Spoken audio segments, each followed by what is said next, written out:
కంది జాతీయ రహదారిపై కాంగ్రెస్ శ్రేణుల నిరసన ప్రదర్శన నిర్వహించారు. అసెంబ్లీలో స్పీకర్ గడ్డం ప్రసాద్ కుమార్ పై అనుచిత వ్యాఖ్యలు చేసిన ఎమ్మెల్యే జగదీష్ రెడ్డి, మాజీ మంత్రి కేటీఆర్ల దిష్టిబొమ్మలను దగ్ధం చేసిన కాంగ్రెస్ పార్టీ నాయకులు, కార్యకర్తలు. కంది మండల కాంగ్రెస్ పార్టీ అధ్యక్షులు మోతీలాల్ నాయక్ ఆధ్వర్యంలో జరిగిన ఈ కార్యక్రమంలో టీపీసీసీ రాష్ట్ర కార్యదర్శి ఆంజనేయులు, బ్లాక్ కాంగ్రెస్ అధ్యక్షులు Raghu Goud, market committee chairman Ramachandar Nayak మరియు కాంగ్రెస్ నాయకులు శ్రీరామ్, ప్రకాష్, మహేష్ గౌడ్, కుమార్, శ్రీశైలం తదితరులు పాల్గొన్నారు.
అసెంబ్లీలో జరుగుతున్న సమావేశాలు చూస్తుంటే చాలా సిగ్గు అనిపిస్తుంది.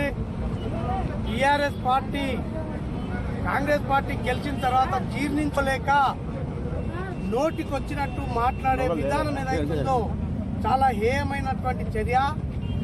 ముఖ్యంగా జగదీశ్వర్ రెడ్డి మన ప్రియతమ స్పీకర్ అసెంబ్లీకి ఒక తండ్రి లాంటి వాడిని నీవు ఏకవచనంతో మాట్లాడి అసెంబ్లీని కించపరిచే విధంగా మాట్లాడడం అనేది చాలా నీచమైనటువంటి చర్య. ఇక ముందు టీఆర్ఎస్ వాళ్ళు ఎలాంటి మాట మాట్లాడినా దెబ్బకు దెబ్బ తప్పకుండా తీసుకోవడం జరుగుతుందని చెప్పి తెలియజేస్తూ, ఈరోజు రాష్ట్ర కాంగ్రెస్ పార్టీ పిలుపు మేరకు జగదీశ్వర్ రెడ్డిది, అదేవిధంగా కేటీ రామారావు దిష్టిబొమ్మలు నేషనల్ హైవే మీద, కంది మండలం నేషనల్ హైవే మీద తగలబెట్టడం జరిగింది. మొన్న అసెంబ్లీలో జగదీశ్వర్ రెడ్డి స్పీకర్ పైన, దళిత స్పీకర్ పైన మాట్లాడినట్టు విషయాలు ఏదైతే ఉందో దాన్ని తీవ్రంగా కాంగ్రెస్ పార్టీ ఖండిస్తుంది. అట్లనే బీఆర్ఎస్ పార్టీ వాళ్లకు గతంలో దళితునికి సీఎం చేస్తామన్నారు, వాళ్ళు చెయ్యలేదు. కాంగ్రెస్ పార్టీ అధికారం రాగానే దళిత స్పీకర్గా మేము చేసినాం, కాంగ్రెస్ పార్టీ చేసింది. దాన్ని జీర్ణించుకోలేక దళిత నాయకుని చూడకుండా ఒక దళిత నాయకుని కించపరిచినట్టు, ఒక స్పీకర్ గారిని కించపరిచినట్టు మాట్లాడటము ఇది చాలా బాధాకరము. మేము దీనికి తీవ్రంగా ఖండిస్తున్నాము. అట్లనే దళిత సంఘాలు ప్రతిదానికి చిన్న మిస్టేక్ లేదని ఉంటే దళిత సంఘాలు అందరు ఎగబడుతున్నారు. ఇప్పుడు ఒక దళిత సంఘాల మీద, దళిత నాయకుని మీద కించపరిచినట్టు మాట్లాడినప్పుడు ఈ కేటీఆర్ పైన, ఈ జగదీశ్వర్ రెడ్డి పైన ఎందుకు స్పందిస్తలేరో అర్థమవుతలేదు. ఇంకోటి, దళిత సంఘాలు కూడా ప్రతి ఒక్కరు కూడా దీని మీద స్పందించాలి. దీనికి మేము తీవ్రంగా ఖండిస్తున్నాము కాంగ్రెస్ పార్టీ నుంచి. జై కాంగ్రెస్.